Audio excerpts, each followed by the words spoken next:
Hey everyone, welcome back to Corporate Decoder, the place where we decode the hidden stories within those stuffy corporate filings. Today, we're diving into Terra Innovatum Global NV, and let's just say their latest report is about to give us a peek behind some very important curtains. Alright, so first things first, this is a Form 8K filing, which means Terra Innovatum Global NV is reporting some pretty significant events that shareholders should know about.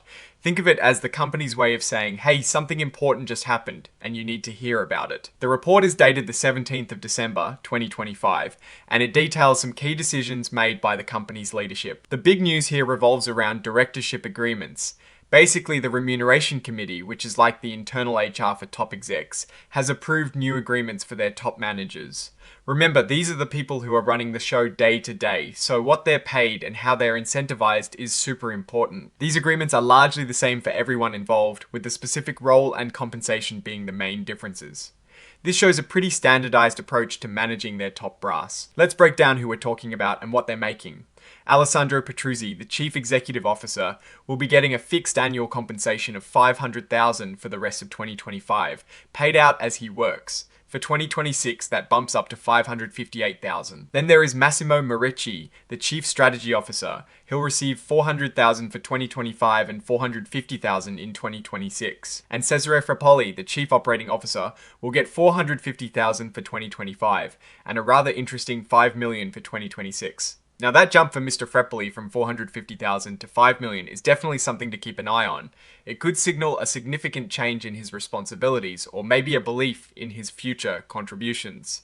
But it is not just about the base pay. These managers are also eligible for bonuses based on achieving certain goals, though the specifics of those goals aren't detailed in this part of the report. This is a common way companies try to align their leadership's interests with the company's success. If the company does well, the managers do well. The agreements are set for 1 year, ending after the 2026 annual general meeting, but they can be renewed annually.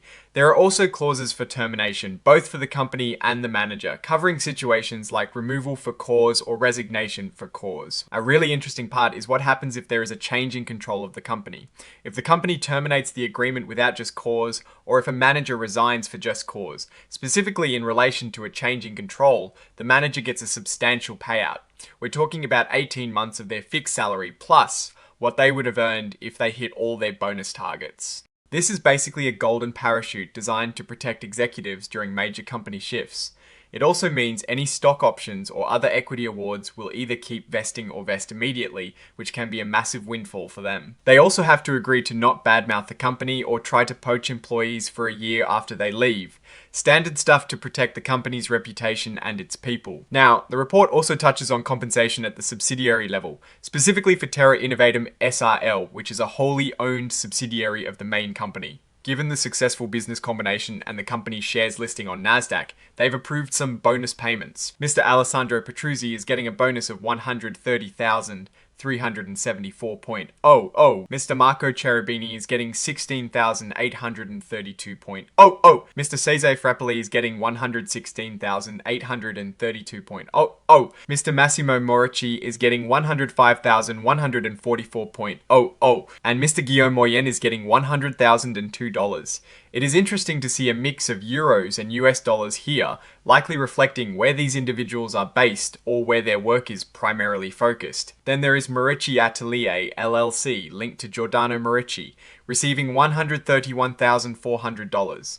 This might be a payment for services rendered, or a related entity. Beyond these bonuses, there are also additional specified payments. Mr. Alessandro Petruzzi is getting another $75,000. Mr. Marco Cherubini, another $75,000. Mr. Cesare Frappoli, another $75,000. And then Therese, another $75,000 listed for Mr. Alessandro Petruzzi, which seems like a duplicate entry. Mr. Marco Cherubini gets an additional $47,700, and Mr. Cesare Frappoli another $47,700.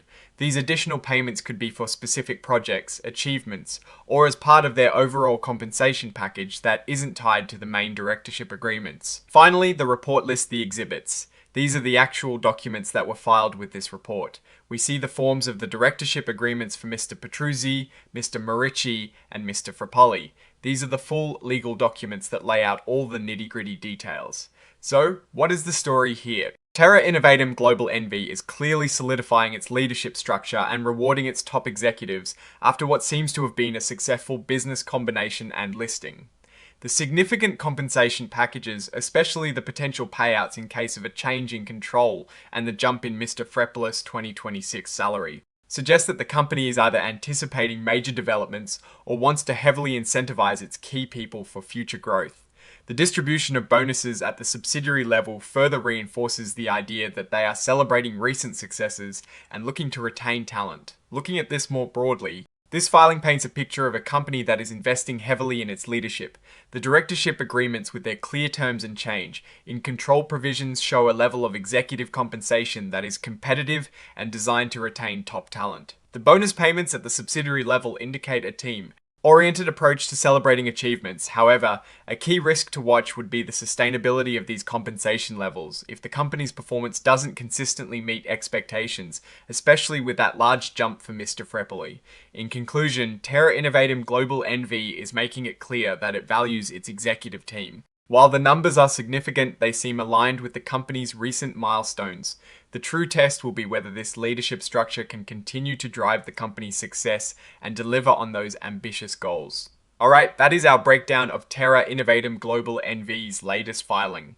What is your take on these executive compensation packages and the bonus payouts? Do you think they're justified? Drop your thoughts in the comments below. If you found this analysis helpful, please hit that like button, it really helps the channel, and subscribe for more deep dives into corporate filings. And don't forget to join our Discord community, linked in the description, where we discuss these topics and more. Thanks for watching, and we'll see you in the next one.